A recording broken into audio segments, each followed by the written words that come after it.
చాలా విషయాలు ఇప్పటి వరకు అందరూ మాట్లాడిండ్రు. సభకు ఒక్కసారి వందనాలు తెలియజేస్తూ దానికి కొనసాగింపుగా ఒక 4 మాటలు.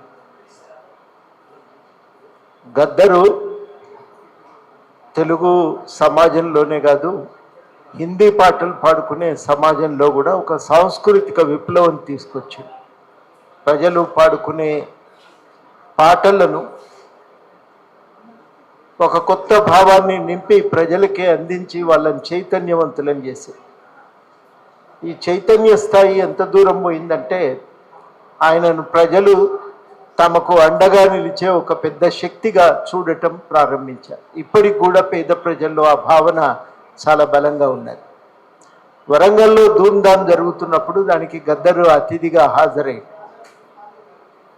హాజరైతే ఆయన ఫోటోతో కరపత్రాలు పోస్టర్లు వచ్చేసి అమ్ముతున్నాం, దాన్ని రోడ్ల మీద అతికిస్తున్నారు కార్యకర్తలు.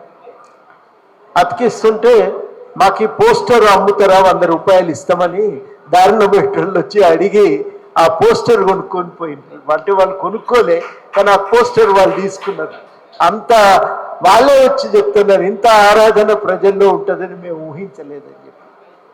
అది ఎందుకు సాధ్యమైందంటే ఆయన ప్రజలతో ఉండటం వల్లనే సాధ్యమైంది. ఆనాడు పరిస్థితుల్లో ఒక ఫ్యూడల్ ప్రపంచానికి వ్యతిరేకంగా ఒక నూతన సాంస్కృతిక జీవితాన్ని ప్రారంభించడానికి ఆయన ఒక సాంస్కృతిక విప్లవాన్ని తీసుకొచ్చి, దాని అవసరం ఇవాళ కూడా ఉంది. ఇవాళ ఒక రాజ్యాంగ విలువలను పాదుకొల్పటానికి, మహిళా సాధికారతను పెంచడానికి, నానాటికి శక్తిలు ఉడిగిపోతున్నటువంటి యువతను ఇలా మళ్ళీ వాళ్ళకు శక్తి నింపటానికి ఒక సాంస్కృతిక విప్లవం ఇవాళ కూడా అవసరం. గద్దర్ మీద మనందరికీ నిజమైన ప్రేమ ఉంటే ఆ సాంస్కృతిక స్ఫూర్తితోనే ఇవాళటి సమాజంలో మనిషిగా బతికేటువంటి విలువలను నెలకొల్పాలి. సాటి మనిషి పట్ల నానాటికి పెంచుకుంటున్నటువంటి ద్వేషాల పట్ల మనం ఒక పెద్ద ప్రచారం చేయాలి. ఆ ప్రచారంకు ఈ గద్దర్ పాటలు ఒక స్ఫూర్తిగా నిలుస్తాయని నేను ఆశిస్తున్నా.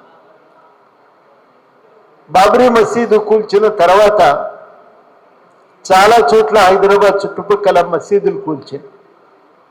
ఆ మసీదులు కూల్చినటువంటి గ్రామాలకు కేశవరావు జాదవ్తో పాటు మేము కూడా వెళ్ళినాం. అది తప్పు, ఇట్లాంటి ఘటనలు జరగకూడదు అని చాలా గ్రామాల్లో మీటింగ్ పెట్టి చెప్పినాం. అన్నీ అయిన తర్వాత శంకరపల్లిలో ఒక మీటింగ్ ఏర్పాటు చేసినాం. ఆ రోజు అక్కడ అంగడవుతుంది, గద్దర్ వచ్చి పాట పాడిండు. ఎందుకు ఈ మత ద్వేషాలను విడనాడి ఐక్యంగా నిలబడాలో ప్రజలకు ఉద్బోధ చేసిండు. అన్ని పాటలు పాడిన తర్వాత ఒక భరోసా ఆయన ఇవ్వగలిగాడు.